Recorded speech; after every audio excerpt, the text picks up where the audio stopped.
Olá, seja muito bem-vindo ao Tona The Talk. Eu sou Roberta Volpato, a sua host.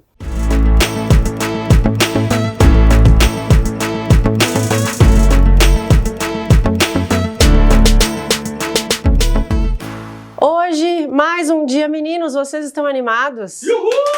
Eu só quero dizer que a gente começou cedo hoje, o que é um evento. O Xande e o Rafa tiraram todos nós da cama, inclusive o convidado que mal dormiu e essa apresentadora que vos fala. Então a gente tem que fazer um episódio maravilhoso. Para você que ainda não segue o canal, aproveita para se inscrever, ativar o sininho para receber notificações sobre novos conteúdos. Segue a QMS Américas e a QMS Brasil no Instagram e o Estúdio Estratégia, que são os sponsors dessa super iniciativa. Vou dar temporalidade, Rafa e Xande, não editem isso, até para vocês terem cortes maravilhosos. O episódio de hoje vai ter muitos cortes especiais, eu vou fazer o trabalho do Rafael, vários cortes especiais, porque a gente vem falar de uma pauta muito, muito interessante. Aí eu vou abrir um parênteses, né, porque as coisas elas se conectam. Só trago pessoas legais aqui, os meninos já sabem. Esse convidado, ele era meu veterano na Universidade Federal de Santa Catarina. Eu consegui importá-lo de Curitiba. Esse episódio ele era esperadíssimo. A gente só não contava que ele ia ser tão síncrono, porque tem tanta coisa acontecendo no mundo e a pauta do clima tá tão em voga, que daí justo hoje a gente conseguiu sincronizar as agendas. Rodrigo, eu estou assim, um poço de são muitas emoções, Rodrigo. Eu quero dizer que eu estou muito feliz de te apresentar. Uma salva de palmas. Rodrigo Sluminski, senhoras e senhores, o homem que sabe, o nosso oráculo. Rodrigo, ó a responsabilidade, hein? Também olha capricha. Olha só, meu Deus. Seja muito bem-vindo. Roberta, super obrigado, puta time maravilhoso. E veja que engraçado, né? Essa conexão não é à toa, né? Que a gente reconecta e não é aleatório. A gente tem tentado falar há algum tempo, né? É verdade. E não tem dado certo. Nossa, é que quem tá ouvindo não entende. Era meio assim, São Paulo dia tal, não vou estar. Ou vou estar e vou embora a tal hora, não consigo te encontrar. E tá, até que... Deu certo. Deu certo, que era pra ser agora. Era pra ser agora. Aí a Roberta falou, vamos chegar lá, você consegue? Consigo. Então deu certo. E nesse momento, super sensível na tese do clima, né? É verdade. Rodrigo, aproveita e te apresenta para o nosso público, até o pessoal não achar que a gente só tá aqui na broderagem, né? Que eu vim trazer a UFSC para São Paulo para a gente começar a criar um mini Vaticano aqui. Conta por que você tá aqui. Vende teu peixe, eu deixo. Olha, super. Veja que engraçado também, né? Porque a gente formou já há quase 20 anos, não pode falar isso, mas a gente vai deixar isso aberto aqui. Que desagradável. Né? Então essa parte vocês já podem cortar. Mas a parte boa é que a vida ela dá muita volta. E a tese do clima é uma tese que me conectou na minha carreira, pessoalmente, com algo que eu venho aprendendo ao longo do tempo. Então eu fui advogado, né, tradicional talvez, né, um tempo em Florianópolis, fui migrando também em Curitiba, São Paulo, outras cidades. Eu sou natural de Santa Catarina e ao longo do tempo fui percebendo algumas coisas que me traziam para essa pauta. Então a primeira agenda que me puxou muito com uma velocidade incrível foi a tese da energia renovável. Então eu trabalho muito tempo com energias renováveis. Então, parques eólicos, né, energia fotovoltaica, tudo isso é parte no meu DNA. E naturalmente isso é a essência da sustentabilidade, de um dos lados da sustentabilidade, que é a tese da mitigação. Então você de alguma maneira fomentar a indústria a reduzir as emissões de gases de efeito estufa na atmosfera. Mas além disso, né, eu sentia que eu precisava olhar para um outro espaço. Qual que era esse espaço, né? A compreensão dos meus clientes hoje, né, dos empresários, para toda a tese harmônica, né, ecossistêmica do clima. Então tinha um outro lado que não estava sendo analisado com cuidado, que é o que a gente chama de tese de adaptação. Ou seja, a gente não conseguiu, né, mitigar o suficiente a ponto de viabilizar o equilíbrio do clima ao longo do tempo. Então, as estruturas foram sendo levadas para a necessidade de se adaptar, criar resiliência. E aí eu vi um nicho de trabalho. Né? Fui estudar. Né? Estudei a tese do clima. Participo já há muito tempo das conferências climáticas das Nações Unidas. Acompanho na internet, super viajante. Legal. Adoro. E aí a gente conseguiu formar um ecossistema. Né? Boa parte do ecossistema é meu dia a dia. Né? Então, no escritório, sou sócio do escritório, né? O Gaia Silva Gaed. É um escritório que, sinceramente, ele tem a sustentabilidade na essência, né? Do ponto de vista de trazer perenidade para os clientes, né? Um planejamento sucessório, empresarial bem feito. E aí a gente traz os elementos novos do meio ambiente, do ESG, do clima, né? A transição energética. E na outra pauta, é a Clima que você conhece. Né? E com certeza a gente vai repassar isso aqui para o time da La Clima como um time de advogados, né? Pro bono, uma associação sem fins lucrativos que estuda o clima e divulga esse conhecimento de forma profilática, né? De forma didática, para ficar muito fácil de entender. Então vamos tentar explicar também aqui um pouquinho, né? Para quem está assistindo, como que essa tese bate no dia a dia de vocês. Né? É um pouquinho do que eu tenho feito isso com os nossos clientes. E um pouco de valentia, né? Porque é uma pauta que suscita muitos debates, tem muitos, né, metidos a especialistas, mas eu acho que no fim do dia o grande valor de a gente estar batendo esse papo é também mostrar de que forma, independentemente do quanto, da profundidade que você conhece ou estuda o clima, o quanto de verdade isso impacta, né? Não só os negócios, mas a nossa vida. Eu vou começar a te fazer uma pergunta de milhões, que é a pergunta de Rodrigo.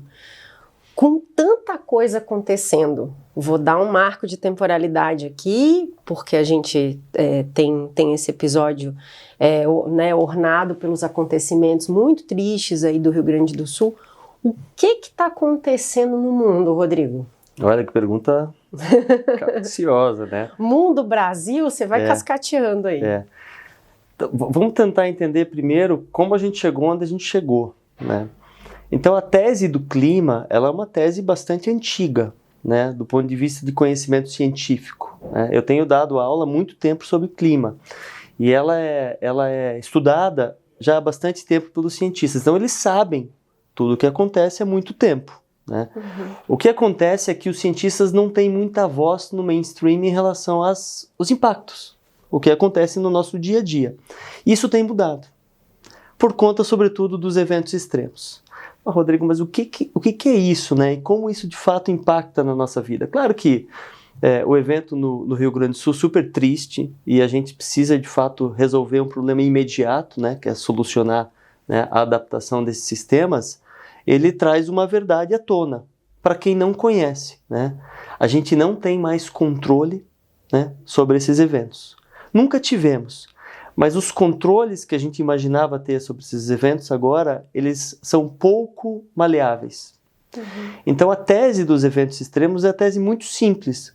Sempre houve inundações, né? Sempre houve tornados nos Estados Unidos, sempre houve terremotos, sempre houve bolhas de calor. A diferença agora é que isso acontece com mais frequência. Uhum.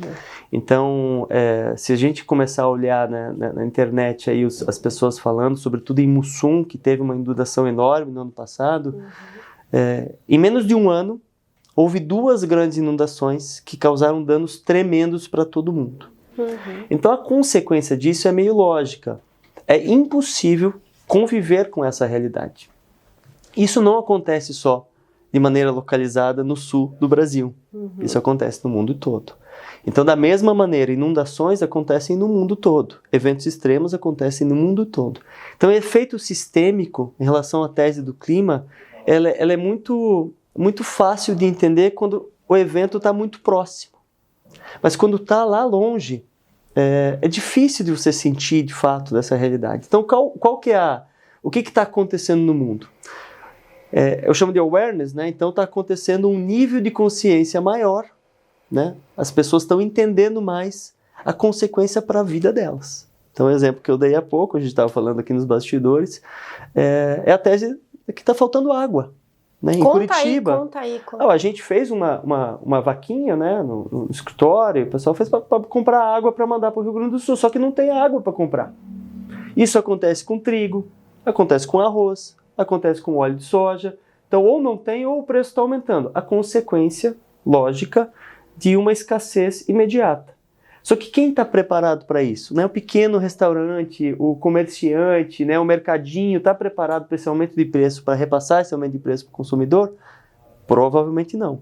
Né? A gente vai falar um pouco quem que está liderando essa agenda e como que eu acho que isso impacta de maneira mais assertiva no dia a dia das pessoas. Mas, em resumo, né, para começar, está muito mais elevado o nível de consciência do que está acontecendo em relação à tese do clima no mundo. Vou jogar uma pimentinha nessa tua última fala. Aumenta o nível de consciência, mas quando eu te escuto falar, vem duas coisas à minha cabeça. Primeiro, né, hoje a gente gerencia a crise porque eu acredito que mesmo que a gente saia da pauta climática, muitas organizações ainda não têm visão de risco suficiente, não fazem gestão de risco na perspectiva estratégica. Sim. Muitas vezes, até no dia a dia da consultoria e da auditoria, a gente vê muita gestão de risco delegada ao nível operacional. Então, você prefere pagar para ver, que é o que a maciça maioria dos empresários faz em outras agendas da organização, que não necessariamente o clima, e quando acontecer, ou quando começar a aparecer a fumaça, a gente vai se mexer. Né? E aí eu acho que a gente já viveu um pouco disso na pandemia. A gente não gerencia risco e a gente também não tem habilidade para gerenciar crise. Mas isso é uma outra aba do Excel. Mas ainda voltando para o que você falou, muito bem. Então acho que a gente pode estar vendo um despertar para o clima, mas eu ainda vejo com uma certa dor o quanto a gente precisa aprender sobre gestão de risco e gestão de crise e o quanto essas pautas ainda dão espaço para que, ao invés de a gente tratar fatos, a gente envidar esforços para plano de ação, a gente se debruça sobre discussões políticas, ceticismo, e às vezes a gente acaba priorizando isso em detrimento de fazer o que precisa ser feito. E como nós trabalhamos com empresas, eu acho que a outra pergunta milionária que eu tenho que te fazer, ela não é tão difícil de prever, que é o seguinte: como na sua percepção essa questão do ceticismo, ela precisa ser trabalhada, né, para que mesmo que a gente não tenha tantos despertos, tantos conscientes, tantos convencidos, mas que a gente não perca o foco da questão e a gente, então, se debruce efetivamente sobre a implementação de planos de ação que sirvam a gerenciar esse risco e aí de verdade fazendo o que muita gente ainda faz no papel hoje, ou acha que é simplesmente preencher formulários, que é tratar isso dentro da famosa agenda ESG, né? Porque não adianta você falar que tem lá a política no site, mas se você não olha para clima, você de verdade não está integrando isso dentro da agenda da tua empresa. Então, palavras-chave: ceticismo, polarização, planos de ação, efetividade. Você falou muita coisa, né? Isso é muito sério, tá? Isso é muito sério. Por quê? Porque gestão de risco climático não é impacto e probabilidade. Primeiro é pauta. Então é prioridade. Eu tenho que conhecer desse risco para poder tratá-lo, né? Colocá-lo na minha matriz de materialidade ou qualquer outra metodologia. Então, há muitas empresas que já adotam metodologias e meios de reporte meio padrão. Então, o GRI, o TCFD, o reporte integrado, o ISSB, tudo isso está sendo consolidado, né, para o que a gente chama de IFRS, S1 e S2 do ponto de vista de reporte, né? Então, a declaração, a consciência, ela vai aparecer para grandes empresas. Não para todas, mas é uma metodologia que está puxando essa agenda. Então, o que acontece em relação ao plano de ação? Primeiro, eu preciso fazer com que as pessoas dentro das empresas entendam a prioridade da pauta. Então, essa prioridade da pauta, infelizmente, tem vindo na dor. Né? Então, quando a gente faz a gestão de um projeto, muito pouco provavelmente a gestão do projeto considera no bottom-up a realidade do clima. Então, exemplos legais, né? Então, se você pegar o duration de um financiamento para agro, ele provavelmente, que seja de 15, 16 anos, ele provavelmente não considera a tese do clima, né? A escassez da água, por exemplo, na sua realidade de financiamento. E é impossível que a escassez de água, né, não, de alguma maneira, afete negativamente o resultado ao longo do tempo da produção agrícola nesses 15, 16 anos. Então, como que a gente incorpora isso na realidade? Há contratos que já estão sendo firmados, né? Há contratos que já foram firmados. A gente vai começar a trazer uma outra realidade à tona, que é relativizar o que já foi feito e colocar isso como um plano de ação novo. É possível, né? Mas aonde que a gente, de fato, tem que trabalhar? Conversar com o empresário, conversar com essa massa que, de fato, lidera as agendas das indústrias, né, dos serviços, e deixar muito claro que isso é imediato. A gente, em clima, fala em emergência climática. E esse ceticismo, ele também é recorrente ao longo do tempo. Vou dar um outro exemplo, né? A gente, no clima, fala assim, é muito comum as pessoas não ligarem aquecimento global, emissão de gases de efeito estufa com o que acontece no dia a dia.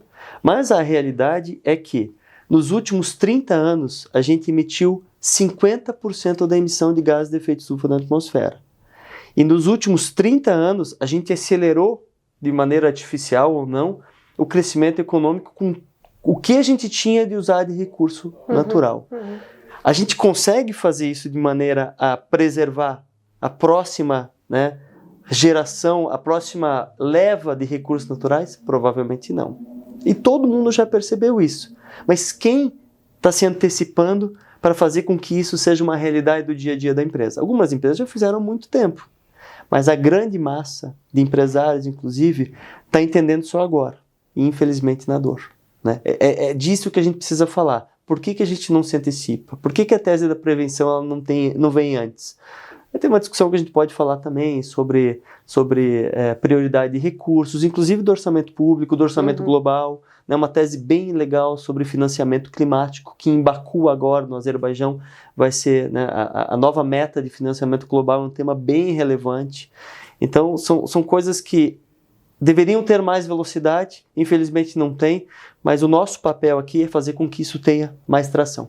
Mas, Rodrigo, você também não acha que, além da questão da priorização de recursos, que é uma justificativa que não vem só para o clima, quando você fala da dor, o próprio compliance também veio na dor, né? No fim do dia, tudo que é o estado da arte do gerenciamento de riscos e que acaba tomando conta, as questões de segurança da informação, cibersegurança, todas essas dimensões de risco, elas acabam vindo por experiências em que a gente precisou resolver uma crise, né? Se virou uma lição efetivamente aprendida, isso não dá para assegurar. Mas além da questão do ceticismo, a questão da priorização de recursos, um outro argumento que talvez viesse à mesa, se a gente estivesse aqui num grupo, é a dificuldade de avaliar esses riscos. Porque você mesmo disse, né? Risco climático não é só probabilidade e impacto, né? Você não vê que, de repente, a escassez de profissionais, não sei, estou falando aqui sem filtro, escassez dessa expertise, a pouca ênfase no estudo sobre isso, né? Porque aí vem a pergunta, possivelmente aqui se a gente tivesse um grupo de empresários, eles perguntariam, tá, mas como é que eu trato isso? Quais são os principais desafios que você vê para o empresário, para ele começar então a implementar essa agenda? Ele chega e diz assim, então vamos tratar o clima, mas por onde eu começo? Onde é o começo, o meio disso? Fim não tem, né? Ele é um ciclo virtuoso infinito, mas por onde se começa, que expertise tem? Enfim, botei vários outros ingredientes aí no teu caldo. O ESG, ele tem essa função, mas eu gosto de falar do ESG de uma maneira também didática. Para que serve o ESG originalmente? Ele empacotou, né, originalmente ele empacotou uma série de bons preceitos que vem lá de 1948, com a Declaração dos Homens e do Cidadão, né, migrou para 1972 e 79 com as conferências de clima originais, né, incorporou as regras do que a gente chama de Agenda 21 no relatório Brundtland, super, né, bem consolidado, liderado pelas Nações Unidas, e trouxe, né, em 2005, Kofi Annan liderou essa agenda, então trouxe em 2005 para uma realidade que a gente chama de integração ESG, ou seja, trazer esses critérios ESG para dentro da pauta da empresa, né, do que a gente chama de stewardship, né, você de fato vai olhar que existe, né, no compliance, também existe no ESG.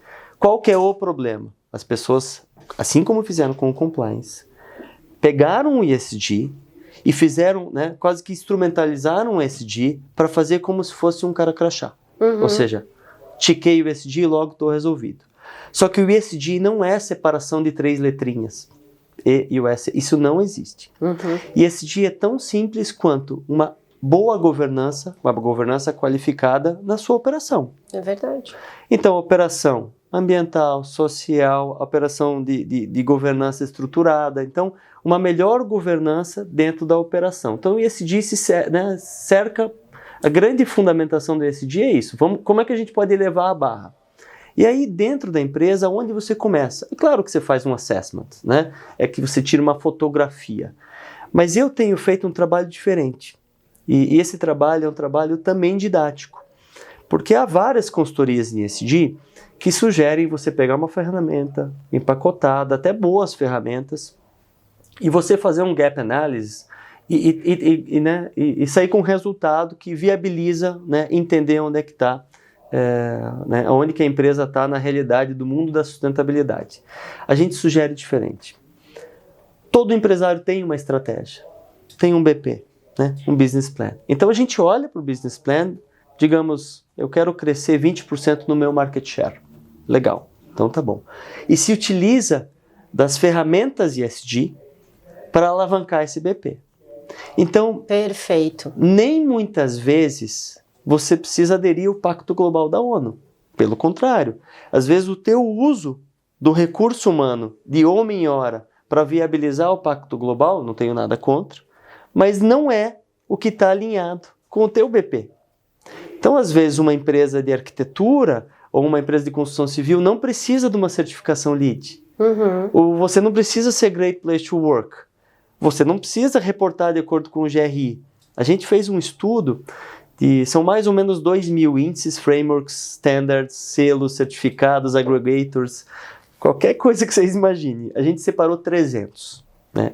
Desses 300, a gente categorizou eles numa planilhona do Excel e a gente tenta fazer a engenharia reversa da premissa daquele índice, daquele certificado, daquele framework, de acordo com a estratégia. Isso não dá para fazer para todo mundo? Claro que não.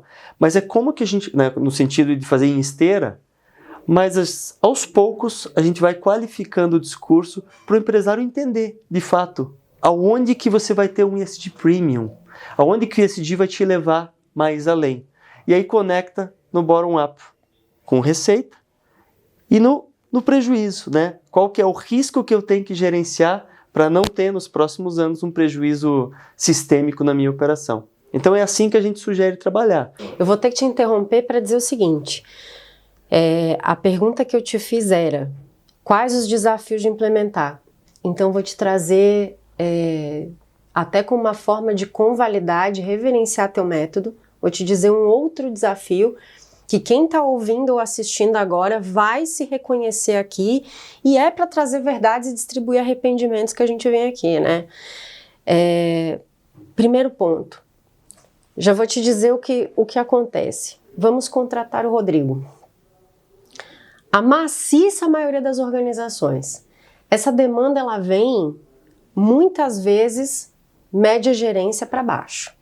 A gente quer fazer meio que intuitivamente, porque ninguém tem essa visão de como essa entrega agrega valor ao dono do capital, como que isso faz sentido para o resultado do negócio, mas a gente vai fazer isso, né? Porque é a meta do time. Então vamos atrás da consultoria. Como a própria média gerência não sabe vender essa ideia, ela vai contratar o Rodrigo. O Rodrigo vai chegar lá e vai dizer que é assim, que você quer entender o plano de negócio para você fazer o teu aporte consultivo fazer sentido. Como quem está no nível estratégico não está suficientemente desperto, olha eu aqui jogando a pimenta de novo, você a consciência está aumentando e eu aqui te provocando para dizer que nem tanto, nem tanto, ele vai dizer, não, mas calma lá, a consultoria na demanda da sua área, o que esse cara está querendo vir aqui se meter no negócio? Não, como assim? Isso já está decidido. Consultoria é consultoria, roda lá e depois sobe para a gente olhar. Isso acaba ficando gestão para baixo. Aí, o Rodrigo tem duas opções. Ou o Rodrigo vai embora, ou o Rodrigo vai fazer o que muita consultoria acaba se rendendo fazer, e você que é consultor vai me dar razão, vai engolir seu choro, você não vai contar para ninguém, mas você está concordando comigo agora que eu sei. Vai dizer, então tá, então vamos entregar o que o cliente está pedindo. E o que o cliente está pedindo é o quê? Vamos rodar a operação, vamos fazer um assessment, que dele vai vir te dizer assim, então, Rodrigo, sabe o que é? Que a alta gestão falou que não é o caso, eles tinham a expectativa de que você rodasse um assessment, porque a gente tem bastante coisa aqui já, né? A conclusão é, a gente apresenta lá para a gente já tem bastante coisa. Então é mais para você dar um apoiozinho pra gente no que tá faltando. E aí você faz o quê? Então assim, o ponto nessa história, por que eu fiz essa provocação? Para dizer que eu acho que tem um outro desafio aí, que ele parece besta, mas ele é um desafio que vem antes de a gente definir o método, que é o quanto as organizações estão preparadas para entender que isso é estratégico.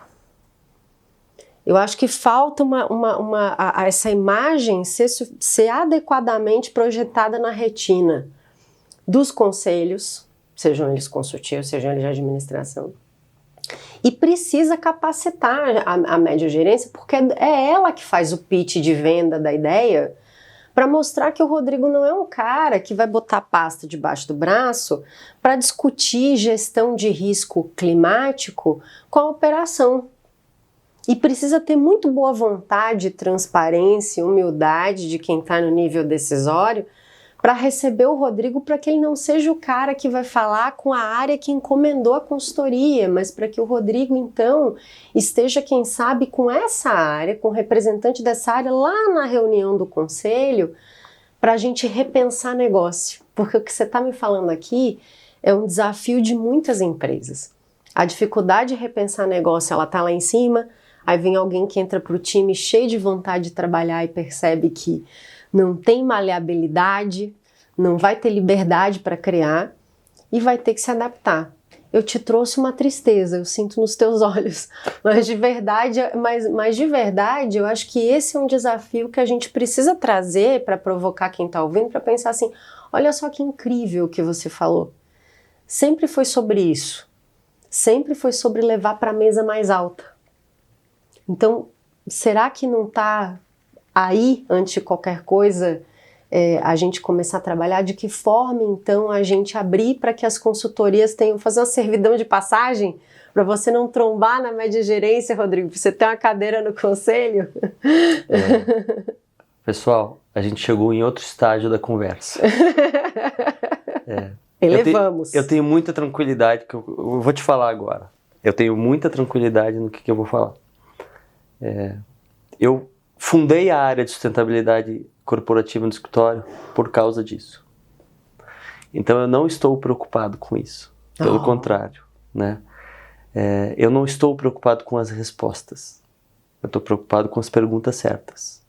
Maravilhoso. Então as perguntas certas que eu busco fazer são as perguntas qualificadas. Então eu não estou preocupado com quantidade. Estou preocupado com a qualificação do debate. Quem vai ouvir meu debate? Nem todos estão preparados para ouvir o debate. Não tem problema, né? Porque a gente não está disposto, nosso tempo é escasso, para falar para quem não está preparado para ouvir. E não tem problema, né? Essa gradação de maturidade é um processo de awareness coletivo. Então a gente fala de antroposofia e mudanças climáticas de maneira, né, conjunta, de maneira agregada. Então, ou a gente fala para quem quer ouvir, ou a gente municia, que é o que faz ela clima, as pessoas de instrumentos para estarem preparadas para ouvir. Então, o que está acontecendo hoje? Boa parte do nosso trabalho, boa parte mesmo, né? Eu diria que é pelo menos 50%, é um trabalho de doação, de facilitar a compreensão, né? De fazer essa ponte, de gerar material, né? Então, a gente fez um evento agora, vários eventos a gente faz, né? Bastante evento, e a gente, evento inclusive pro bono, né? Que a gente gera materiais para as pessoas entenderem. Então, a gente fez um evento sobre mercado de carbono, artigo 6 e ajustes correspondentes, explicando qual que é a relação do CORSIA, né, com o ajuste correspondente e por que isso vai ser relevante na tese do clima para as empresas sobre o mercado de carbono. Quem que está preparado para ouvir isso? Pouca gente. Né? Então eu vou falar para a média gerência, eu vou falar, olha, não tem problema, eu sei da tua dificuldade, eu sei que você precisa entregar um produto. Nós não estamos preparados para entregar produto. A gente tem que entregar a solução.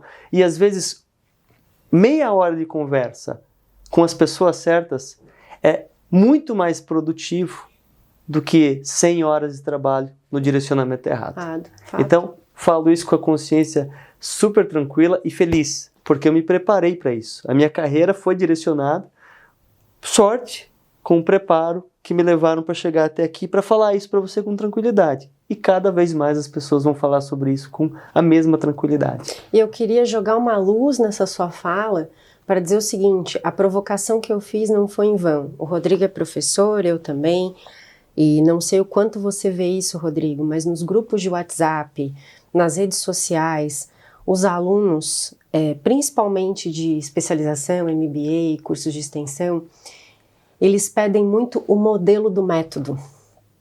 E eles ajudam, de certa forma, a alimentar a perspectiva de que tratar, por exemplo, esse risco é você pegar um método, é você pegar um modelo, é você ir atrás de uma política, é você ir atrás de um Excel e você implementar o método.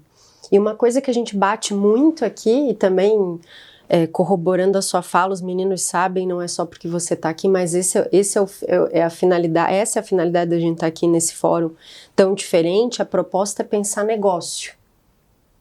Então, acho que fica uma provocação aqui, antes de a gente voltar para a parte que eu tinha te perguntado de como fazer, para a gente ter uma sessão de mãos na massa aqui, mas os profissionais que trabalham com riscos, que trabalham com meio ambiente, que trabalham com compliance, precisam entender negócio também. De tudo, quando eu te observo aqui falar, e lembrando da nossa trajetória, né, o que nos faz entrar numa convergência tão natural é porque mesmo numa formação jurídica a gente foi entender negócio.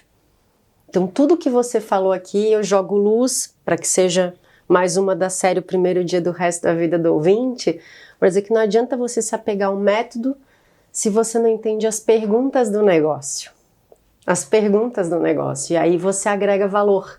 Sim. Porque a empresa existe para isso, a empresa não vai viver do método, a consultoria ela vai ser uma passagem de 100 horas que pode ser vã, se você não mostrar o que isso incrementa na missão da empresa, né, no motivo pelo que ela existe. Então acho que eu tô entendendo o seguinte, que daquela pergunta de quais são os principais desafios de tratar gerenciamento de risco climático na empresa e perguntas sobre quantificação, método e tudo mais, você já veio e desmistificou uma parte. Não é sobre isso. Primeiro a gente tem que olhar negócio. E aí a gente desdobra então. Eu te coloco no mesmo trilho de volta que eu intencionalmente te tirei, eu te devolvo o chão para você continuar explicando os mãos na massa para a turma. Te devolvo o microfone. Eu escrevi um texto recentemente no Valor sobre sustentabilidade corporativa, que não é ESG. Então também tenho essa tranquilidade porque eu sou professor, né, somos professores, e eu sou professor já desde 2008. E a primeira turma de pós-graduação que eu peguei é sobre responsabilidade dos administradores. Então, dever de diligência, dever de cuidado, accountability. Isso, embora não pareça, está completamente relacionado com o que eu estou falando. Está.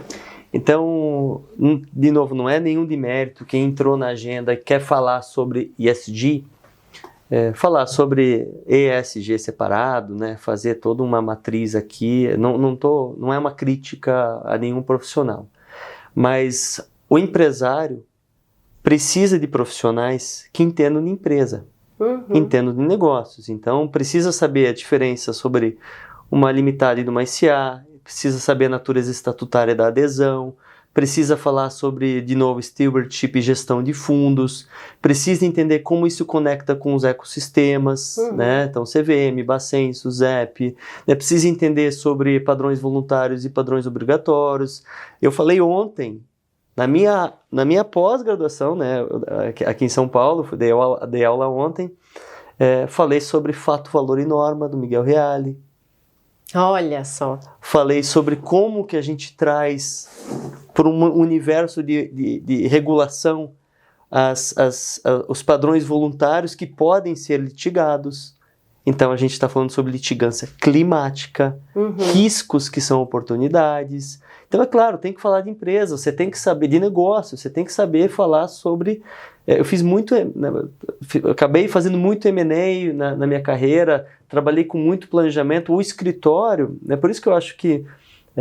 e também e aí um merchan, o escritório tem 35 anos. Ele trabalha com direito de empresa para empresário, né? O escritório, ele é uma história de relacionamentos. Ele mantém os clientes desde, né, o comecinho. E qual que é o grande segredo da perenidade? É você ajudar o cliente a entregar o business plan que ele quer. Então, a sustentabilidade, né, a adesão da tese do clima, que é um dos instrumentos, né, o ESG é um dos instrumentos, é você apoiar essa perenidade. Então, a sustentabilidade corporativa é elevar a entrega da qualidade. Né? Eu fui por muito tempo também diretor jurídico eu trabalhei dentro de empresa de energias renováveis. Então, a gente tem alguns casos muito legais de maneira voluntária você elevar essa entrega. Então, por exemplo, a gente não fazia parque solar, usinas fotovoltaicas em áreas de pousio de aves. A gente privilegiava áreas já antropizadas. A gente cuidava com a escassez da água, porque você precisa da água para lavar. Isso não está previsto na legislação, você não precisa fazer isso. Então você está elevando a tua entrega. Você tinha um cuidado enorme com regiões, com comunidades tradicionais. Então, como que a gente faz isso no negócio do empresário, que é um negócio completamente diferente? Então, essa é a nossa gênese. Tem que entender de negócio. Né? Então, você está corretíssima. Mas aí eu te disse, vou te puxar para o trilho de volta. Então a pergunta era, como colocar isso de pé? Desafios e oportunidades, né? Tempos e movimentos. Então já entendemos que a gente precisa então dar uma abordagem de negócio para o tema clima, dar uma abordagem estratégica. E aí, se você tivesse aqui se nós tivéssemos, vou voltar para aquela mesa que eu simulei. Estamos numa mesa, empresários, estudantes, e o pessoal pergunta para você, Rodrigo, se eu tiver que começar a fazer isso hoje na minha empresa, por onde eu começo? Quais são as principais diretrizes que você nos dá para a gente começar a botar isso de pé? Além de ter visão de negócio. Estudei na Fundação Dom Cabral, né? Tenho um carinho enorme para a Fundação. E eu importei lá duas coisas que eu uso sempre nas minhas aulas, né? A primeira é, a gente tem que começar a fugir das meias verdades com conveniência. Então a gente precisa olhar de frente o problema. Vamos começar por aí. E aí outra coisa que eu importei, que eu uso bastante, é o mineirês. Oncotô, Poncovô e Concovô. Adorei. Oncotô, Concovô, Poncovô. Então, você precisa saber onde você está. Quer dar um nome bonito? Gap Analysis, Risk Assessment, qualquer nome. Então, você tem que saber onde você está. Você tem que saber para onde você vai. Então você tem que olhar o teu BP, o business plan e querer ir para algum lugar. Então eu quero crescer. Não, mas né, vamos detalhar aqui. E a maioria dos empresários já entende. Não é todo mundo que entende dentro do seu negócio. Então a gente tem que conversar com essas pessoas. E o Como que eu vou, ele não tem métrica. Quem vai falar assim, tem certo e errado? Não tem. Né? Você tem que sentar e vai falar assim, Roberta, como que você vai chegar onde você quer chegar com o teu método? Você sabe, certo? O que você precisa para isso? Você precisa de conhecimento de várias outras fontes que você bebe. Então, o que a gente faz? A gente é um catalisador. Né? Nós catalisamos o processo de conhecimento. Às vezes, isso não demanda muito esforço, porque a distância é muito grande. Então, quando você vai falar com pessoas que estão entrando, né, conhecendo a agenda agora, a gente vai ter muito trabalho. Então, vai ter que explicar a tese do clima, risco climático, detalhes, diferença entre adaptação e mitigação, vai falar o risco e oportunidade. Então, tem um tempo enorme para explicar. Então, é mais um tempo de factual awareness, né, de conhecimento. Quando a gente vai falar com uma empresa listada, né, ou eventualmente com capital estrangeiro, eles já fazem GRI há muito tempo. Né? Eles já estão preparados para fazer o IFRS. Então, aqui é só... Né, eu sempre brinco, o que rola é a bola. Então, a gente ajuda a tocar a bola para fazer o gol. Então, o que rola é a bola. Vamos tentar ajudar a mostrar o campo para vocês. Então, a gente está nos dois lugares. Né? A gente adora uma carne de pescoço, porque a gente quer fazer isso de maneira, né, amplificada, mas ao mesmo tempo a gente acompanha as conferências. Eu estou indo para Bonn, na pré-COP, eu vou para Baku, né, no Azerbaijão, na COP29, eu vou para Cali, na Convenção de Biodiversidade, eu vou para a Climate Week, Nova York. Por quê? Porque a gente precisa traduzir qual que é o estado da arte. Perfeito. E a gente precisa explicar isso para vários públicos. Então, aonde começa? Não tem resposta pronta, mas o Mineirês ajuda. Muito bom, muito bom. E você falou de algumas empresas listadas e eu vou permitir citar o mercado financeiro também. Né? As empresas que se regulam no mercado financeiro e no mercado de seguros, né, o quanto do Conselho Monetário já descem diretrizes que convertem em normas prudenciais e acabam dando tom. E aí eu abro uma aba aqui para falar diretamente com os meus alunos quando perguntam como, eu digo assim, quando você está completamente perdido, dá uma olhada para o mercado financeiro, porque eles se ocupam lá de escrever antes, e mesmo que você não seja banco, você tem a aprender muito com eles, até porque no fim do dia, a hora que você for pegar recurso com eles, você tem que pensar que eles vão exigir de você o que eles já estão internamente implementando. Então a atividade do espelhamento ela pode ser útil, né? Mas eu gostei demais desse Mineirês aí. Rodrigo, a gente está indo para a reta final e eu queria te convidar para falar sobre inovação. A gente tem tentado tratar de uma forma transversal a inovação nos episódios dessa temporada e acredito que, já que você puxou a fundação, a gente estava nos bastidores conversando sobre o Paulo Vicente, professor Paulo Vicente, vulgo Paulo Vidente, não sei se ele vai assistir, mas ele foi mencionado aqui carinhosamente. E o Paulo Vicente, quando ele fala do clima, e fala sobre ESG e é provocado a respeito, ele fala uma coisa que me agrada muito. Ele fala assim, é uma conta difícil de fechar, porque você tem que olhar para o negócio, então não é só vir trazer o método, mas eu entendo que a tecnologia é um agente importante e as medidas de inovação para que a gente consiga assentar e fazer com que esses quadrantes ESG, eles se conversem de uma forma mais harmônica, ou então, em última análise, me valendo aqui do que você falou, eu concordo demais, que a governança seja, então, efetiva, a fim de que a gente tenha uma agenda de sustentabilidade que faça sentido e que se reverbere e tudo mais. Então, assim, falando sobre inovação, falando sobre tecnologia, eu separei te perguntar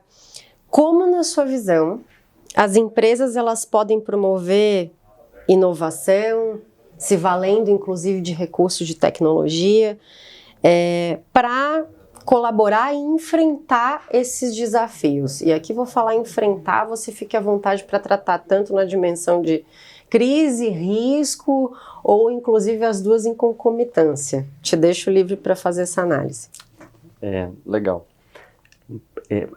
A Bezos Foundation, do Jeff Bezos, tem um edital aberto de doação, um grant, de 100 milhões de dólares para empresas que trabalhem com inteligência artificial e clima. Quem sabe disso? Poucas pessoas. Então, nosso trabalho é trazer isso mais próximo das pessoas que trabalhem com inovação. Né? E a inovação não é tecnologia somente, é modelos de negócio. Então, o clima, ele bebe muito da inovação. Por quê? Né? Essa questão do financiamento climático, ela é um argumento importante para você resolver problemas de base. Então, como é que funciona? Né? Como é que funciona a tese do financiamento climático? Os países ditos desenvolvidos, né, se comprometeram, né, ao longo do tempo de aportar recursos para compensar a poluição que eles fizeram no passado. Isso é recurso direto. Né? Tem um número, que é 100 bilhões de dólares por ano, e esse ano, em Baku, no Azerbaijão, a gente precisa definir a nova meta global, né? New Collective Quantified Goal, para financiamento climático, que tem que sair da casa dos bilhões para os trilhões. Esse dinheiro, ele chega de duas maneiras. Dinheiro mesmo, para fazer políticas públicas, né, para viabilizar bons negócios, para aportar em mitigação e adaptação de mudanças climáticas, mas também por meio de transferência de tecnologia, ensinando a fazer negócio, né, ensinando a estruturar modelos que sejam resilientes. Então, um país como Holanda, ele tem problemas em relação à adaptação de clima? Sim, ele tem, né? É um país que está extremamente vulnerável ao aumento do nível do oceano. Mas ele tem tecnologia para fazer frente a esse problema. Então, logo, ele tem baixa resiliência, ele tem alta resiliência climática, ele não tem problema de adaptação. Mas essa tecnologia não está disponível para todos os países. Então, eles têm obrigação de transferir essa tecnologia em todas as outras frentes. Então, você pensar em agricultura, pensar em construção civil, infraestrutura de modo geral. Então, essa obrigação, ela é recorrente. Fomentar essa entrega e fazer com que os empresários entendam e recebam essa tecnologia é parte do nosso processo, facilitar, né, ser um facilitador. E tem muita gente que já faz isso há muito tempo, mas agora isso está ganhando escala. Então, como que a gente vai inovar? Provavelmente, além das boas inúmeras iniciativas que existem, né, o FINEP, né, Lei do Bem, tem um programa que a gente ajuda também, o programa Mover, que substitui o Rota 2030, que foi lançado e viabiliza benefício fiscal para você inovar no setor de logística e transporte, né? Tem uma tese bem legal da reciclabilidade de veículos. Então, tudo isso já existe no Brasil de uma maneira difusa, né? Mas existe. Além disso, né, soma-se toda essa importação de recursos, tecnologia, novo jeito de fazer que as pessoas já fazem, os países ditos desenvolvidos já fazem há muito tempo. Então, essa sopa de conceitos, né, que é difícil, eu até entendo que é difícil entender, mas isso é parte do nosso dia a dia explicar. Então, nós fazemos inovação explicando isso para os nossos clientes, para todo mundo que está junto com a gente nessa jornada. Maravilha. E aí, para a gente amarrar as pontas, a gente começou falando, né, dando um pouco de contexto, temporalidade, a gente falou do que tá acontecendo, né, da sincronicidade desse episódio com as enchentes do Rio Grande do Sul, e começamos a falar do aprendizado pela dor, transacionamos governança, sustentabilidade, na verdade, sustentabilidade e governança. E aí, quando você dizia que não são apenas 3 letrinhas, eu vou me valer disso para a gente pegar a última ponta aqui e amarrar a conversa, também ilustrando com um evento mais recente aqui, né? Que é o social, né? Eu costumo dizer que muito se fala sobre meio ambiente, sustentabilidade, mas as pessoas têm dificuldade de entender, não só as que são céticas, já de muito tempo nessa pauta, mas tem dificuldade de entender a relação clima, meio ambiente e pessoas. E aí, Rodrigo, eu acredito, ainda que o especialista seja você, mas eu vou me aventurar aqui, que quando a gente vê o impacto social da questão dos eventos climáticos, talvez seja aí uma forma de a gente tangibilizar mais, né, o custo da decisão não tomada, do custo da decisão adiada, porque nós vemos alguns eventos que não podem passar despercebidos. Você citou o exemplo que você não conseguiu comprar água, esse é um ponto.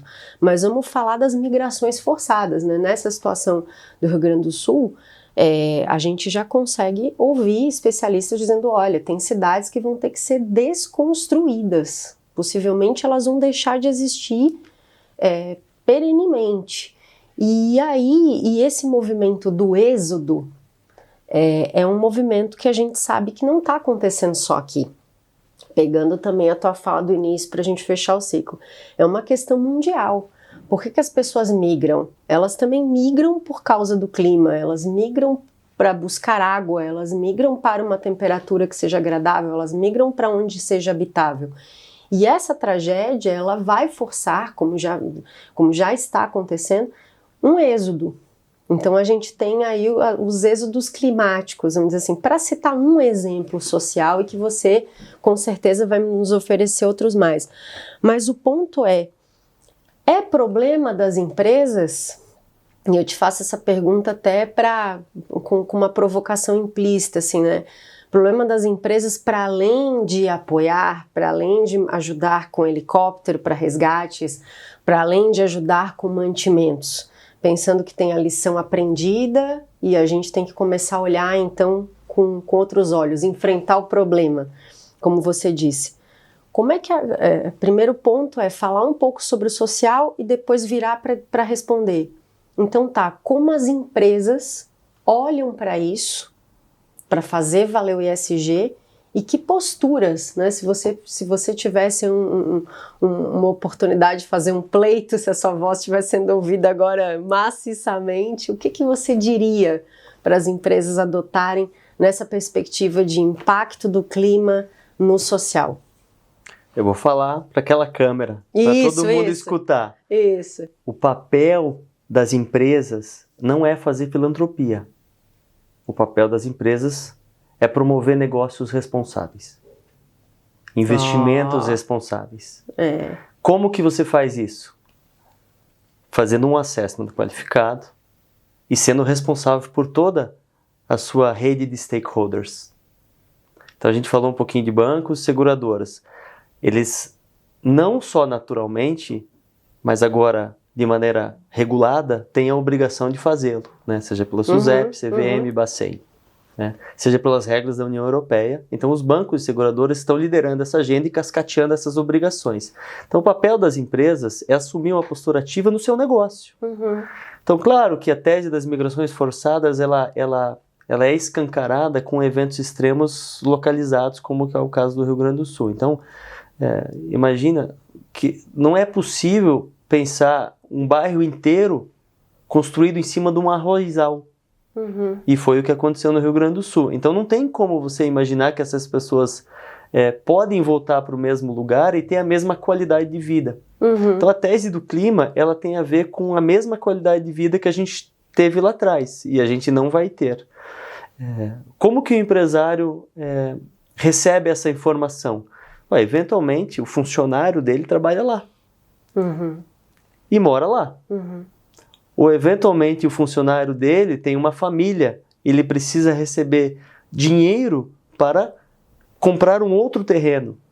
Eventualmente o funcionário dele vai se demitir porque ele vai sair de Porto Alegre e vai migrar para Curitiba, para Florianópolis, para outro lugar, porque isso é mais importante, né? O senso de urgência dele é a sobrevivência. Então, tem vários exemplos bem enigmáticos sobre como que a migração climática reverbera no mundo das empresas.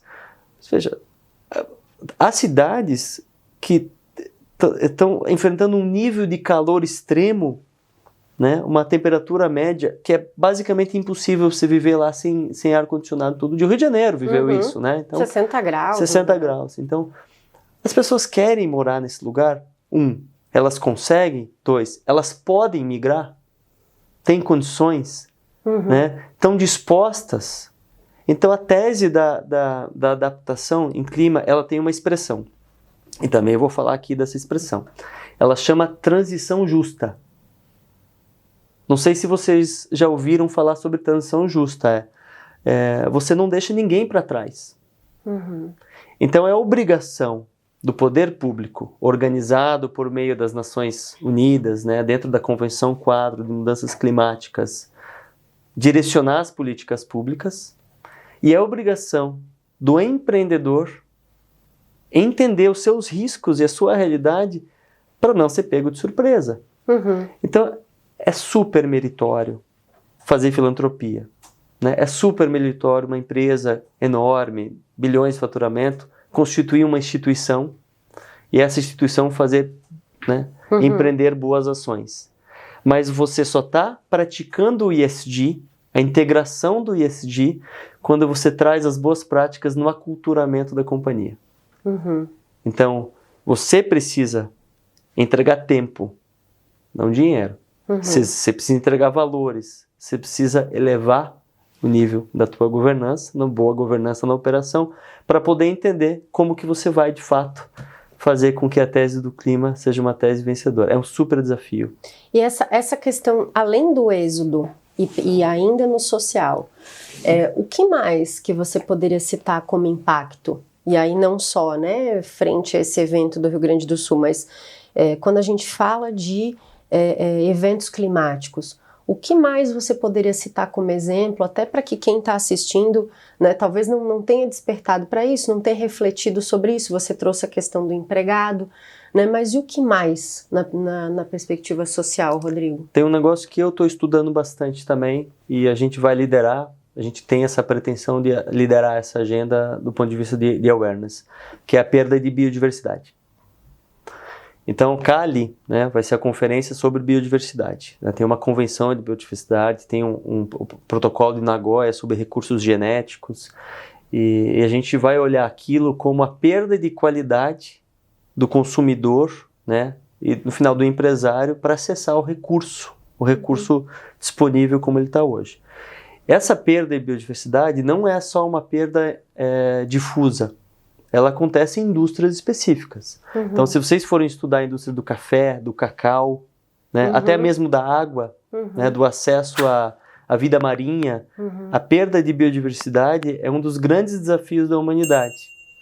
E como que a gente vai gerenciar esse desafio da biodiversidade? Né? Porque, ao mesmo tempo, a gente precisa reduzir a emissão de gases de efeito estufa, ou seja, a gente precisa, por exemplo, fomentar uma cadeia de biocombustíveis. Então, a gente precisa fazer logística reversa de maneira adequada, gestão de resíduos de maneira adequada. Então, a gente precisa trazer tecnologia para que isso seja feito de maneira adequada. Ao mesmo tempo que a gente precisa se adaptar à perda de vários modelos de negócios que lá atrás eram recorrentes. Então, ninguém mais pode hoje acessar uma floresta e sair cortando a floresta e fazer um manejo não sustentável daquela área, porque não tem mais cabimento na nova tese. Então é muito mais relevante você fazer o que a gente chama de ARR, né, uma restauração, com manejo florestal, por exemplo, né, fazendo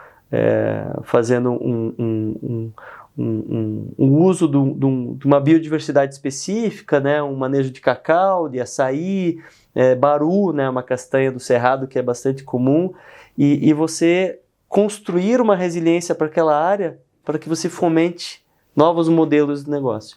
Na Amazônia é assim, né? A Amazônia é um negócio que pouca gente conhece, eu mesmo não sou um cara super conhecedor da Amazônia, mas uma coisa eu sei e aprendi, né? A Amazônia você precisa ocupar com bioeconomia. Isso tem sido dito né, por todo mundo que entende de Amazônia. Então, como é que a gente vai fomentar, né, a bioeconomia na Amazônia? É super complexo, mas é um desafio que quem está pensando essa agenda é um desafio que é um desafio bom. E repercute na vida das pessoas. Aí, só para fechar a rodinha, né, que não são só 3 letrinhas, mas elas elas se conversam, elas se retroalimentam, a gente então usa a governança para se ocupar da sustentabilidade, para prover as pessoas, e as pessoas provêm a sustentabilidade e a governança, e é sobre isso, né, Rodrigo? Nossa, tô super feliz, eu achei a conversa super rica, vou pedir uma salva de palmas. Rodrigo Slominski. Rodrigo, para a câmera do Aqui Agora, suas considerações finais, seus agradecimentos, seu jabá, faz tua venda, deixa teus contatos, teu site, tudo que você quiser a gente deixa. Primeiro, super legal o papo, né? Eu também achei muito assim. A gente tem estudado isso há muito tempo e não é sobre dinheiro. Ainda que fosse, é claro que a gente tem negócios e o nosso escritório, ele de fato fomenta a perseverança nos clientes para eles entenderem dessa agenda e abraçarem essa causa, que não é uma causa de você necessariamente proteger o planeta de uma maneira aleatória. São bons negócios de maneira responsável. É sobre isso. O ESG é você elevar a barra a ponto de o seu negócio perseverar. Então, a nossa proposta é essa. É claro que isso vai render frutos para todo mundo que está na agenda, mas a gente não tem muito mais escolha, né? Como a gente vai estar daqui a 20 anos se a gente não falar sobre isso dentro das companhias que lideram há muito tempo as agendas? Como é que a gente não vai convencer um gestor de fundos que essa é uma agenda que ele precisa olhar, né? Como é que a gente não vai falar para uma instituição financeira, para os governos, né? Para as empresas que acham que isso aí é uma tese de quem está abraçando árvore? Não é sobre o teu negócio, é o teu risco que está Ou teorias de conspiração. Não tem nada com isso não tem nada de politização, pessoal. Isso é uma dor que todo mundo vai sentir e a gente precisa junto reverter essa curva. O nosso papel é um papel muito mais do que empresarial, né, como negócio, é um papel, o meu, pessoalmente, é um papel filantrópico, humanitário de vida mesmo. É o meu propósito. Eu não sei de onde vou estar daqui a 20 anos, mas eu sei que eu vou ter orgulho de estar falando isso aqui hoje, né? Que é uma tese que precisa vencer, juntos, né? Com mais gente, né? A Laclima, né? Toda a organização, a sociedade civil, né? Vários governos de vários países, né? A diplomacia brasileira, que tem feito um trabalho sensacional, né? Várias pessoas que estão pensando junto a essa agenda. Então eu convido vocês a acompanharem, né, a nossa jornada, a se juntarem, né, nesse contexto de que a emergência climática não é algo aleatório e que está presente no dia a dia. Infelizmente, a gente precisa olhar com mais carinho. Olha, eu estou muito feliz por N motivos. Acho que é um encontro muito bem-vindo. Eu, sentada aqui, tenho muito orgulho de te ouvir por toda a jornada dos 20 anos que você trouxe aí, que eu pretendia deixar essa conta um pouco mais baixa, mas agora que você já confessou. Mas assim, ver teu repertório, ver o quanto você agregou. Foi um episódio riquíssimo. Os meninos estão aqui reflexivos, a gente fica quando escuta sobre isso, e mesmo não tendo todo o teu conhecimento, Rodrigo, eu vou me despedir de você, do pessoal aqui, falando um pouco do que a gente comentava no café aqui nos bastidores, que é, independentemente das teorias, do ceticismo, né, ou do que se defende, a gente já consegue lidar com fatos ou consequências, vamos colocar assim, que são incontroversas, né? Então, sobre o que a gente vai se ocupar? A gente vai ficar tentando discutir quem tem razão ou a gente vai, como você disse, enfrentar um problema? Porque independentemente das teorias, fato é, a gente tem um estado vizinho que daqui a pouco o pessoal está vindo em massa para os outros estados. Quem tinha funcionário no Rio Grande do Sul, como você disse, vai ter que pensar onde é que eu vou manter meu funcionário, vou perder, e a minha produção como fica, né? Os estados que dependem dos insumos do Rio Grande do Sul, as empresas desses estados vão sentir as mazelas disso, vão ter uma perda na sua cadeia de valor, vão ter que começar a repensar fornecimento. Quando eu repenso fornecimento, eu preciso pensar na minha relação com o consumidor final, que pode não estar morando no Rio Grande do Sul, mas ele vai ser impactado pela minha entrega, que é consequência de uma disrupção da minha cadeia minha cadeia de suprimentos. Então, assim, independentemente de teorias, a gente começa a entender que isso é importante e, como você falou, é sistêmico. A gente está aprendendo na dor que a gente dá as mãos, e a gente dá as mãos não é o acaso. A gente dá as mãos porque no fim do dia, mesmo que a gente não more lá, todo mundo em algum momento, se já não foi, vai ser impactado por isso. Da mesma forma, quando algo acontece em um outro país que não é o Brasil, a gente viveu isso na pandemia, né? Não era um evento climático, mas o próprio lockdown China, o quanto isso impactou, as grandes guerras. Então, assim, acho que é sobre isso. Muitíssimo obrigada pela disponibilidade de tempo, por estar aqui tão cedo de manhã, nos dando essa exclusiva, porque aí a gente se sentiu super importante. Muito sucesso para você. Procurem nas redes sociais, no Google La Clima, bebam dessa água, dessa fonte, se associem, estudem. Vamos unidos pelo propósito. Gente, esse foi mais um episódio do Tom na Talk. Nos despedimos de vocês. Dúvidas, angústias, anseios, ilusões amorosas ou não, vocês deixam nos comentários. A gente vai deixar o Rodrigo saber para ele responder para vocês. Continuem nos seguindo. Um grande beijo em todo mundo e até mais.